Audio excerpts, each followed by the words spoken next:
জীবন এক খনি শ্রমিকের মতো ইঞ্চি ইঞ্চি করে এগোতে হয় এবং কোথাও হতাশ হবার সুযোগ নেই।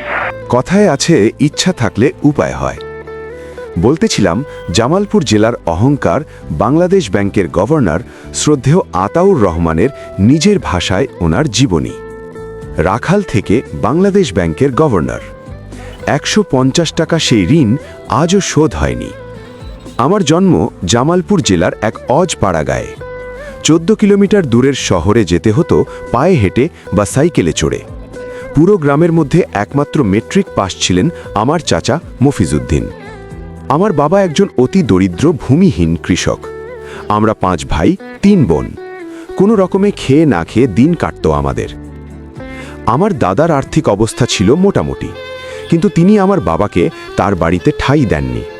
দাদার বাড়ি থেকে খানিকটা দূরে একটা ছনের ঘরে আমরা এতগুলো ভাই বোন আর বাবা মা থাকতাম। মা তার বাবার বাড়ি থেকে নানার সম্পত্তির সামান্য অংশ পেয়েছিলেন। তাতে 3 বিঘা জমি কেনা হয়। চাষাবাদের জন্য অনুপযুক্ত ওই জমিতে বহু কষ্টে বাবা যা ফলাতেন তাতে বছরে 5-6 মাসের খাবার জুটত। দারিদ্র কি জিনিস তা আমি মর্মে মর্মে উপলব্ধি করেছি। খাবার নেই, পরনের কাপড় নেই, কি এক অবস্থা। আমার মা সামান্য লেখাপড়া জানতেন, তার কাছেই আমার পড়াশোনার হাতে খড়ি। তারপর বাড়ির পাশের প্রাথমিক বিদ্যালয়ে ভর্তি হই। কিন্তু আমার পরিবারে এতটাই অভাব যে আমি যখন 3য় শ্রেণীতে উঠলাম তখন আর পড়াশোনা চালিয়ে যাওয়ার সুযোগ থাকল না। বড় ভাই আরও আগে স্কুল ছেড়ে কাজে ঢুকেছেন, আমাকেও লেখাপড়া ছেড়ে রোজগারের পথে নামতে হলো। আমাদের একটা গাভী আর কয়েকটা খাসি ছিল। আমি সকাল থেকে সন্ধে পর্যন্ত ওগুলো মাঠে চড়াতাম। বিকেলবেলা গাভীর দুধ নিয়ে বাজারে গিয়ে বিক্রি করতাম। এভাবে 2 ভাই মিলে যা আয় করতাম তাতে কোনো রকমে দিন কাটছিল। কিছুদিন চলার পর দুধ বিক্রির আয় থেকে সঞ্চিত 8 টাকা দিয়ে আমি পান বিড়ির দোকান দেই। প্রতিদিন সকাল থেকে সন্ধে পর্যন্ত দোকানে বসতাম। পড়াশুনো তো বন্ধই, আদৌ করব সেই স্বপ্নও ছিল না। এক বিকেলে বড় ভাই বললেন, আজ স্কুল মাঠে নাটক হবে। স্পষ্ট মনে আছে, তখন আমার গায়ে দেওয়ার মতো কোনো জামা নেই। খালি গা আর লুঙ্গি পরে আমি ভাইয়ের সঙ্গে নাটক দেখতে চলেছি। স্কুলে পৌঁছে আমি তো বিস্ময়ে হতবাক। চারিদিকে এত আনন্দময় চমৎকার পরিবেশ।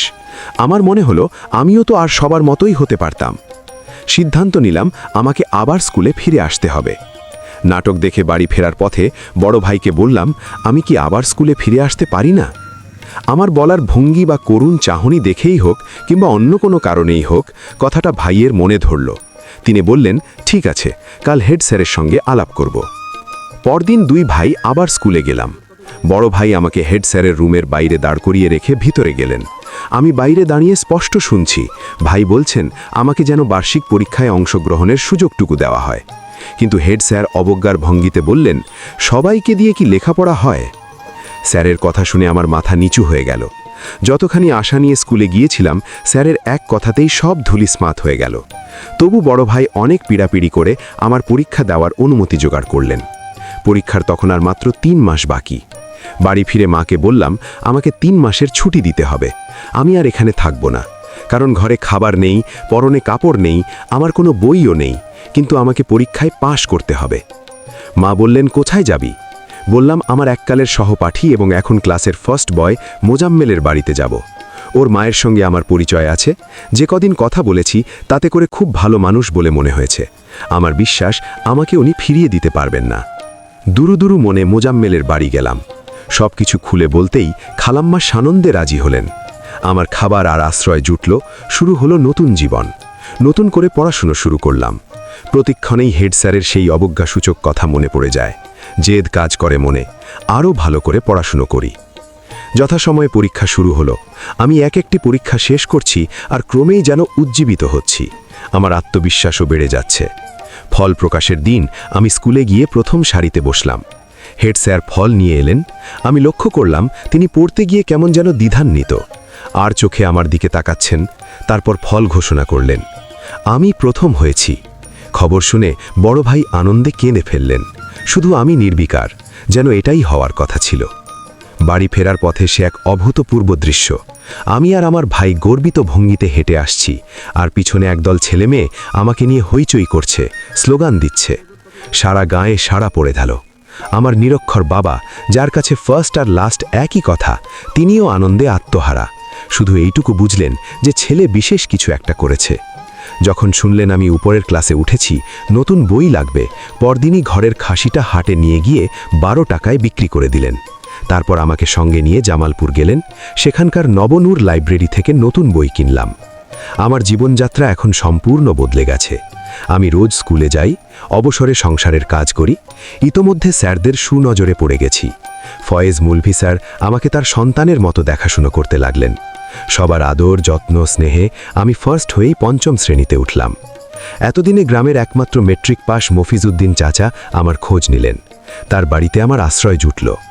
প্রাথমিক শিক্ষা শেষ করে আমি দিগপাইত জুনিয়র হাই স্কুলে ভর্তি হই। চাচা ওই স্কুলের শিক্ষক। অন্য শিক্ষকেরাও আমার সংগ্রামের কথা জানতেন, তাই সবার বাড়তি আদর ভালোবাসা পেতাম। আমি যখন 7ম শ্রেণী পেরিয়ে 8ম শ্রেণীতে উঠব, তখন চাচা একদিন কোথা থেকে যেন একটা বিজ্ঞাপন কেটে নিয়ে এসে আমাকে দেখালেন। ওইটা ছিল ক্যাডেট কলেজের ভর্তির বিজ্ঞাপন। যথাসময়ে ফর্ম পূরণ করে পাঠালাম। এখানে বলা দরকার, আমার নাম ছিল আতাউর রহমান, কিন্তু ক্যাডেট কলেজের ভর্তি ফর্মে স্কুলের হেড স্যার আমার নাম আতিউর রহমান লিখে চাচাকে বলেছিলেন, এই ছেলে একদিন অনেক বড় কিছু হবে, দেশে অনেক আতাউর আছে, ওর নামটা একটু আলাদা হওয়া দরকার, তাই আতিউর করে দিলাম। আমি রাত জেগে পড়াশুনো করে প্রস্তুতি নিলাম। নির্ধারিত দিনে চাচার সঙ্গে পরীক্ষা দিতে রওনা দিলাম। ওই আমার জীবনে প্রথম ময়মনসিংহ যাওয়া। গিয়ে সবকিছু দেখে তো চক্ষু চড়ক গাছ। এত এত ছেলের মধ্যে আমিই কেবল পায়জামা আর স্পঞ্জ পরে এসেছি। আমার মনে হলো না আসাটাই ভালো ছিল, অযথা কষ্ট করলাম। যাই হোক, পরীক্ষা দিলাম। ভাবলাম হবে না, কিন্তু 2 মাস পর চিঠি এলো আমি নির্বাচিত হয়েছি। মাসে 150 টাকা বেতন লাগবে, এর মধ্যে 100 টাকা বৃত্তি দেওয়া হবে, বাকি 50 টাকা আমার পরিবারকে যোগান দিতে হবে। চিঠি পড়ে মন ভেঙে গেল। যেখানে আমার পরিবারের 3 বেলা খাওয়ার নিশ্চয়তা নেই, আমি চাচার বাড়িতে মানুষ হচ্ছি, সেখানে প্রতি মাসে 50 টাকা বেতন জোগানোর কথা চিন্তাও করা যায় না।